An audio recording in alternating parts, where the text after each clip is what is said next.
పశ్చిమ గోదావరి జిల్లా తణుకు నియోజకవర్గంలో మరో వారం రోజుల్లో చేతికి వస్తుందనుకున్న వరి పంట నేలవాలిపోయింది. తుపాను రైతుల్ని నిండా ముంచింది. ఇప్పటికే ఎకరానికి 30,000 రూపాయలు పెట్టుబడి పెట్టామని, నేలనంటిన పంటను నూర్పిడి చేయడానికి అధిక మొత్తంలో ఖర్చులు అవుతాయని రైతులు చెబుతున్నారు. గతంలో గంటన్నర సమయం పడితే ఇప్పుడు 3 గంటల పైగానే పడుతుందని తెలిపారు. దిగుబడి కూడా 5 నుంచి 6 బస్తాలు తగ్గుతుందని రైతులు వాపోతున్నారు. 4,700 ఎకరాలలో వరి పంట నేలవాలినట్టు అధికారులు ప్రాథమిక అంచనాలు వేశారు. నిన్న మొన్న వచ్చిన వర్షాలకే గాలికే చేను మొత్తం పడిపోయిందండి.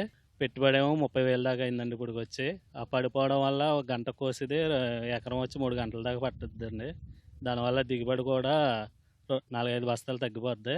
దాని గురించి ప్రభుత్వం ఏదైనా మమ్మల్ని చూసి ఆదుకోవాలని 4 ఎకరాలు చేస్తున్నాను.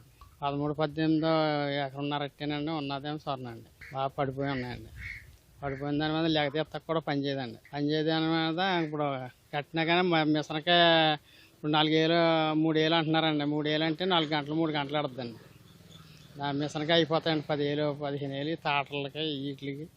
అది ఇప్పుడు ఏం మిగలదండి. ఇంకా అసలు చేతి పట్టిపోతాయేమో అనుకుంటున్నామండి. దిగుబడి 5-6 బత్తాలు తగ్గిపోతాయండి. పడిపోయింది లాగి అన్నీ చేసి. స్వర్ణ ఉడిచామండి. శుభ్రంగా చేయనంత పడిపోయింది.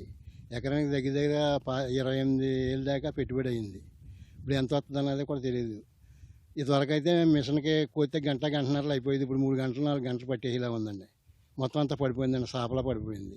దిగుబడి ఇదివరకు 35 అలాగే అయ్యేదండి. 45 20 కంటే ఎక్కువ అవుదండి. ఇప్పుడు తణుకు డివిజన్ అలాగే తణుకు నియోజకవర్గ పరిధిలో ఉన్నటువంటి తణుకు, ఎరగవరం, అత్తిలి మొత్తం 3 మండలాలు కలిపి 4,700 ఎకరాలు దగ్గరగా ఈ స్వర్ణ చేలు ఈ మొన్న వచ్చినటువంటి మెంతా తుఫాన్ కారణంగా నేలకొరగడం జరిగింది.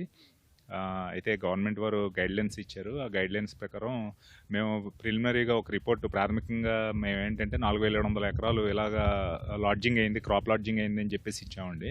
దాని ప్రకారం మేము ఎన్యూమరేషన్ చేసి ఫైనల్ రిపోర్టు గవర్నమెంట్కి నివేదిక సమర్పిస్తామండి. రైతులందరికీ కూడా ఎవరెవరైతే లాస్ అయ్యారో ఈ మెంతా తుఫాన్ కారణంగా వారందరికీ కూడా మేము వెనుదన్నుగా వ్యవసాయ శాఖ అలాగే ప్రభుత్వం కూడా వెనుదన్నుగా నిలుస్తుందండి.